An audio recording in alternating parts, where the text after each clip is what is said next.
Welcome to the Deep Dive. Today we're getting into something pretty foundational for Christianity, the First Council of Nicaea. And forget, dusty history books. This meeting back in 325 AD, it wasn't just some abstract theological debate. It really shaped the doctrines, the structure of the early church. Absolutely. It's easy to kind of forget Nicaea's impact almost 2,000 years later, isn't it? But this council, it tackled questions at the very heart of Christian belief and caused some really deep divisions.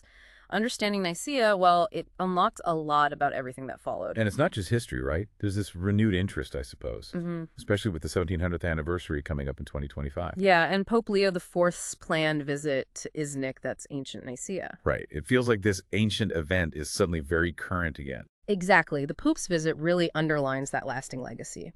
At its core, Nicaea confronted these huge issues that were, frankly, tearing the early church apart. The very nature of Jesus Christ, how and when people should celebrate Easter, and just this desperate need for some kind of unity in a faith that was growing really fast and becoming quite diverse. Okay, let's unpack this then. Where did this all start? What lit the fuse that led to this massive council? Well, the story really begins with a big power shift in the Roman Empire. Emperor Constantine, he became the sole ruler in 324. And for Constantine, a stable empire was everything. Religious fights, arguments, they were a direct threat to that stability he craved. So a divided church wasn't just a spiritual issue for him, it was a political headache, a big one. Precisely. And the main source of that headache, at least initially, was this theological firestorm brewing down in Alexandria, a big dispute between Archbishop Alexander of Alexandria and one of his priests, a presbyter named Arius. Okay, Arius. And what was he teaching that caused such a stir? Well, Arius argued that God the Father, he alone was the ultimate eternal being. He taught that the Son, Jesus Christ, was actually created by the Father. Created. Yes, created, had a beginning in time, and was therefore, subordinate, not fully equal, not eternally coexistent with the Father. Wow, okay. That sounds like a pretty major departure from what most Christians believe today. Yeah. What was Alexander's view? Alexander and his supporters, they insisted that Jesus Christ, as God the Son, was eternally generated from the Father, not created. Generated, not made. Right.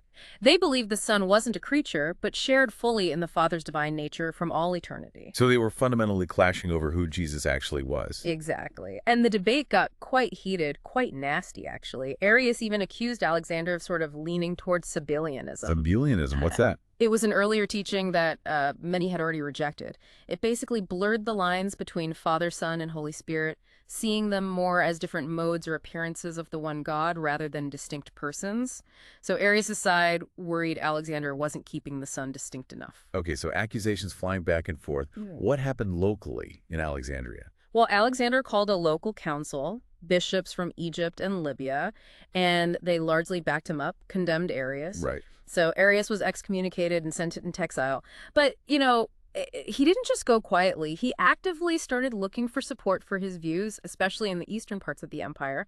And he found some influential allies like Eusebius of Nicomedia, Eusebius of Caesarea, too. So this wasn't just a local spat anymore. It was spreading, becoming a bigger problem. Oh, it absolutely was. And just to add to the chaos in Alexandria, there was another issue simmering, the Melitian schism. Yeah, this was more about who had the proper authority to ordain clergy, especially after a period of persecution. It was technically separate from the Arian thing, but it definitely added to the overall feeling of disunity and tension in the Alexandrian church. Right, so Constantine, now the sole emperor, he must have been watching all this thinking this is getting out of hand. What did he do? His first move was to try and, play peacemaker. He sent a letter to both Alexander and Arius, basically telling them to, bury the hatchet, sort it out, reconcile. This letter was carried by Bishop Hosius of Corduba, who was a really key advisor to Constantine. The message was clear. Constantine wanted peace. He wanted unity. That was his priority. A noble goal, sure. But clearly it didn't quite work out that way. No, not really. Hosius then seems to have presided over a synod, a smaller meeting in Antioch with bishops mainly from the east. And this synod sided firmly with Alexander. They condemned Arius and even put out a statement of faith saying the Son was begotten not from non-existence, but from the Father, and crucially not as made, but as genuine product. Interestingly, Eusebius of Caesarea was actually temporarily sidelined at this Antioch Synod because of some concerns about his own views. So things were still tense, maybe even escalating. What finally pushed Constantine to call the big one, the full Ecumenical Council? Well, seeing that his letter in the Antioch Synod hadn't calmed things down, and really understanding the threat this division posed to the stability of his empire, Constantine decided he needed something bigger, a great and hierarchic council, as he put it. Right. It was initially planned for a place called Ancyra, but he moved it to Nicaea. Why Nicaea? A couple of reasons.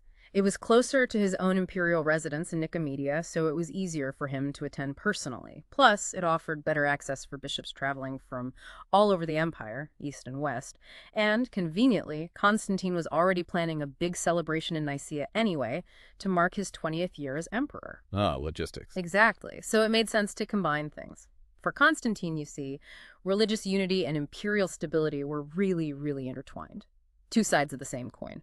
Okay, so the stage is set in Nicaea. What was it like? I mean, getting all those powerful bishops together in one place must have been quite an event. Oh, it definitely was. And the imperial treasury paid for it all, travel, lodging for the bishops. Generous. Very. Estimates for how many bishops actually attended vary a bit. Somewhere between 250 and 318 is the usual range. That number 318 became quite symbolic later on, maybe echoing Abraham's men in Genesis. Interesting. But it's really important to remember the vast, vast majority were from the Eastern Church. Only a handful, maybe 5 or 6, came from the West. That's a very Eastern-dominated council then. Were there any other key figures there we should know about? Besides Arius and Alexander, obviously. Oh, absolutely. On Arius' side, you had influential figures like Eusebius of Nicomedia, a key supporter, and Eusebius of Caesarea, the historian. Theognis of Nicaea, too. Oh. And championing the anti-Arian position, you had Alexander of Alexandria, of course, but also people like Eustathius of Antioch, Marcellus of Ancyra, and a young, fiery deacon who was with Alexander Athanasius. Athanasius, he becomes a huge figure later, doesn't he? Immense. A relentless defender of the Nicene Creed. And you also hear about, well, more colorful figures like Nicholas of Myra, yes, the future St. Nicholas, Santa Claus. No way, really? The legends say so, and there were bishops there who still bore the physical scars from recent Roman persecutions. A powerful visual reminder of what the church had just endured. Wow. So a real mix of theology, politics, and personal history all in one room. Where exactly in Nicaea did they meet? It was held in the imperial palace, most likely in a large basilica-style hall. Eusebius of Caesarea described it in a way that suggests, a big rectangular room capable of holding everyone. And how did it run? Who was actually in charge? Was it Constantine? Well, Constantine formally opened the council, made a grand entrance, gave a speech in Latin, even though most bishops spoke Greek. Latin? Interesting. Yeah, imperial formality, I suppose. But it's widely believed that Bishop Hosius of Corduba, Constantine's guy, actually presided over the day-to-day debates. Constantine himself participated actively, though. He apparently even spoke in Greek during discussions. But importantly, he didn't see himself as a voting member. He wasn't a bishop. So he was involved, but respected the bishop's roles. Seems so. The procedures probably followed the model of the Roman Senate, a presiding figure guiding the discussion, people speaking in order of seniority, that kind of thing. It sounds surprisingly structured, even though we don't have, detailed minutes. Exactly. Unlike later councils, we lack those comprehensive official records from Nicaea itself. So reconstructing the exact sequence of debates is a bit tricky. But we do know one of the first things they had to deal with was the status of those bishops who'd been excommunicated earlier, like at Antioch, because that decided who could actually vote. Right, makes sense. Okay, so after all the debating, the discussions, what were the really big outcomes? What did Nicaea actually decide? Well, several huge decisions came out of it. The most famous, the most significant, is undoubtedly the Nicene Creed. The Creed, yes. Its main purpose was really to lay down a clear definition of Christian belief, specifically to counter Arianism, head on. And what were the key parts, the specific phrases in the Creed that directly push back against Arius? There were several really distinctive elements added, possibly suggested by Hosius of Cordova. First, it called Jesus Christ light from light, true God from true God. Okay, very explicit about divinity. Absolutely, no ambiguity there. Second, it said Jesus Christ was begotten, not made. Right, addressing the created point directly. Precisely. Emphasizing he wasn't just another creature, but the true Son of God, deriving his very being from the Father's own substance. And that phrase, of one substance with the Father, That's the really critical one, the homoousios, isn't it? That's the one. The Greek term homoousios. It means of the same substance or consubstantial. It became the absolute cornerstone of Nicene belief about Christ. Interestingly, Eusebius of Caesarea actually credited Constantine himself with suggesting or at least strongly endorsing this specific term, Constantine suggested it. Why? possibly because he saw it as a term that could maybe bridge the gap, or maybe just because it sounded decisive. But while homoousios literally meant of the same substance, its precise meaning, did it mean numerically one substance, or just a similar kind of divine nature? Well, that was debated for decades after Nicaea. So even the key term wasn't crystal clear to everyone immediately. Not entirely. It aimed for clarity against Arius, but it also, perhaps unintentionally, sowed seeds for future arguments. The creed also included specific rejections, anathemas, against Arian claims. Things like rejecting the idea that there was once when he was not, affirming the Son's co-eternity with the Father, and rejecting the idea that the Son was mutable or subject to change, affirming his divine immutability. So a very targeted document. What else did the council tackle? Another huge issue was the date of Easter. There had been this long-running disagreement about how to calculate it. Right, the timing. Yeah. Some Christians, mainly in the East, followed the Jewish calendar. They celebrated Easter essentially on the same day as the Jewish Passover, the 14th of Nisan, whatever day of the week that fell on. These groups became known as the Quartodecimans, the 14th dayers. Yeah. But the practice in Rome and also Alexandria was different. They celebrated Easter on the first Sunday after the first full moon following the spring equinox. This made sure it was always on a Sunday, the day of resurrection, and deliberately kept it distinct from the Jewish Passover calculation. And the council had to choose a side. They did.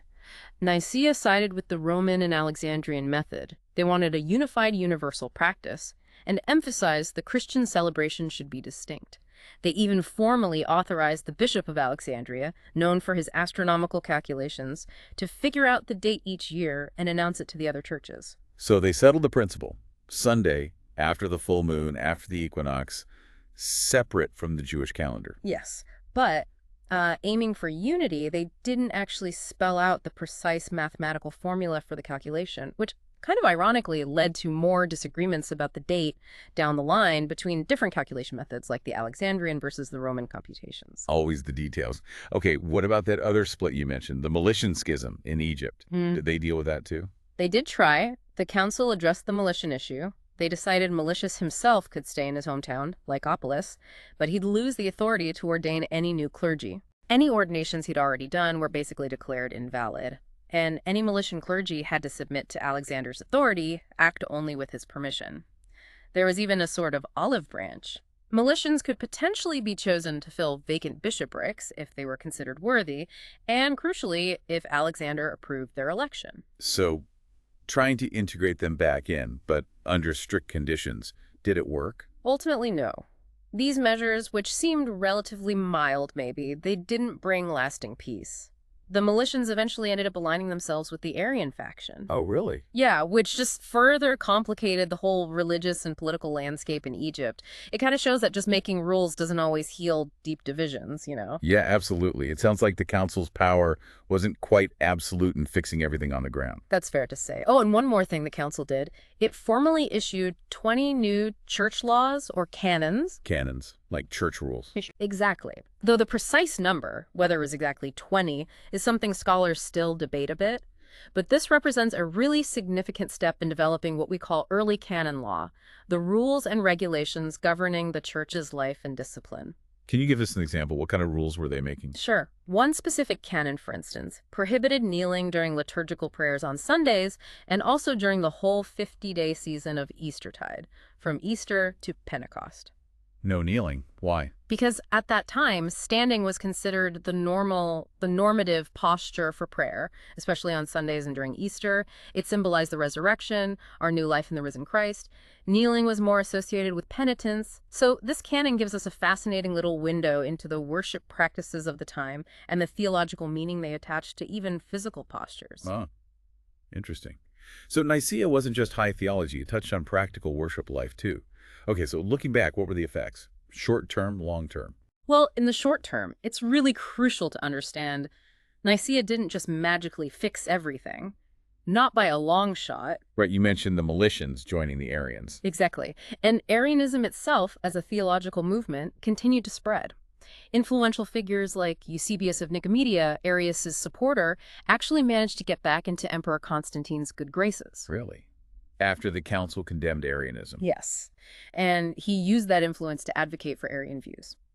In the years after Nicaea, several key defenders of the Nicene Creed people, like Eustathius of Antioch, Athanasius himself, Marcellus of Ansar, they were actually deposed from their bishoprics and exiled. So the tables turned, in a way. In many ways, yes. Even Constantine himself, famously, was baptized just before he died by an Arian bishop, Eusebius of Nicomedia. So that tells you something about the ongoing influence of Arianism right up to the emperor's death. The initial victory for the Nicene party at the council was, well, far from secure. It was really just the first round. Wow, so not a simple council decides everyone falls in line situation at all. Not remotely. But despite that messy aftermath, in the long run, the Council of Nicaea is just immensely significant. It was the very first time that bishops from, theoretically, across the whole Christian world gathered together to agree on a formal statement of faith, a creed. That's huge. It is. And it also marked this unprecedented involvement of the Roman Emperor directly in church affairs. This really set the precedent for that close, often complicated relationship between church and state, what historians sometimes call the Constantinian shift. That must have completely changed the game, the dynamic between the empire and the church. Absolutely. Nicaea established this crucial precedent for future ecumenical councils, these big church-wide meetings to define doctrine, establish church law. It really shaped the whole future path of Christian theology. It's generally seen as the beginning of the period of the first 7 ecumenical councils, which were incredibly foundational for Christian belief. And another point, the council really pushed the development of more precise theological language. Technical terms, careful distinctions, all needed to articulate and defend the nature of Christ against different interpretations. Constantine's role in all this seems so central, almost like he was refereeing a theological match, but also kind of playing sometimes. How should we really understand his motivations? I think you have to see him primarily as the emperor. His main concern was the stability, the unity of his empire, this Arian controversy. He saw it as dangerous division, something that could undermine his rule. Right, the political angle again? Exactly. His first actions, sending Hosius, writing that letter, urging reconciliation, they show he wanted peace. But for Constantine, religious unity wasn't just, a nice spiritual goal. It was vital for social order, for imperial cohesion. But he didn't just want any peace, did he? He seemed to push for a specific outcome, like with homoousios. That's true. While he generally seemed to respect the bishop's theological authority during the debates, his influence was definitely felt, especially, as you say, with pushing for, or at least strongly backing the term homoousios. And then, crucially, when Arius and his closest allies refused to sign the creed, Constantine took this unprecedented step. He used his imperial power to enforce the council's decision. He banished them. Wow. The emperor exiling people for heresy. Yes. This marks the beginning of secular power being used to enforce doctrinal orthodoxy within Christianity, a practice that would have, enormous long-term consequences, both positive and negative. So for Constantine, it seems religious unity and political stability were just completely fused together. Pretty much, yeah. Now, while we're talking about Constantine and Nicaea, it's probably good to clear up a few common misconceptions that float around. Good idea. Like what? Well, for example, you sometimes hear that the Council of Nicaea decided which book should be in the Bible. It didn't. The biblical canon developed over a much longer period. Okay, not the Bible canon. What else? The Trinity. While the core issue at Nicaea was Christ's divinity in relation to the Father, the full doctrine of the Trinity, including the Holy Spirit, was articulated more fully later, especially at the next big council in Constantinople in 381. Right, Nicaea was mainly father-son focused. Primarily, yes. And also that idea that Constantine somehow forced the Homoousian view onto a reluctant council, the evidence suggests it really emerged from the consensus of the majority of bishops there, even if Constantine supported it. And as we mentioned, he wasn't even baptized until years later, right before he died, and by an Arian bishop. So the idea he was imposing his personal Nicene faith is inaccurate. Those are really important clarifications. Okay, so let's bring it back to today. Why should we, sitting here almost 1,700 years later, still care about Nicaea? Well, the upcoming anniversary in 2025 is obviously a big milestone.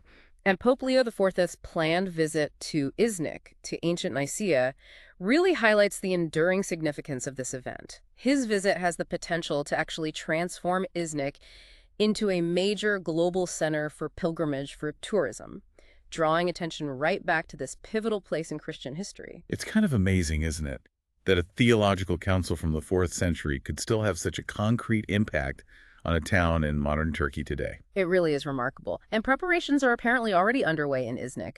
They're turning the Basilica of St. Neophytos, which is believed to be the actual site where the council met, into a museum. A museum. Yeah, Interesting. it's not just a religious thing, it's being seen as a strategic opportunity for cultural tourism for Turkey as well. It just goes to show how these deep historical events keep shaping our present in ways we might not expect. So the ripples from Nicaea are still spreading out, affecting religious belief, historical memory, even tourism development today. Exactly. The First Council of Nicaea left this incredibly deep mark on Christian doctrine, defining core beliefs about who Christ is. And it also fundamentally reshaped the relationship between religious authority and political power, a dynamic still playing out globally. It really does make you think, doesn't it? How events from so long ago continue to resonate and shape our world in ways we don't always consciously recognize. Indeed. And for anyone listening who wants to, dig even deeper, exploring the Nicene Creed itself in more detail or getting into the weeds of the Arian controversy or maybe the broader history of all the ecumenical councils, it's a really fascinating journey. And maybe, reflecting on all that intense debate at Nicaea, that real drive for unity, maybe it gives us something to think about today. That ongoing balancing act within any tradition, religious or otherwise, between striving for common ground, for shared understanding, and also making space for diverse views and interpretations. A truly deep dive into a pivotal moment. Thank you for joining me.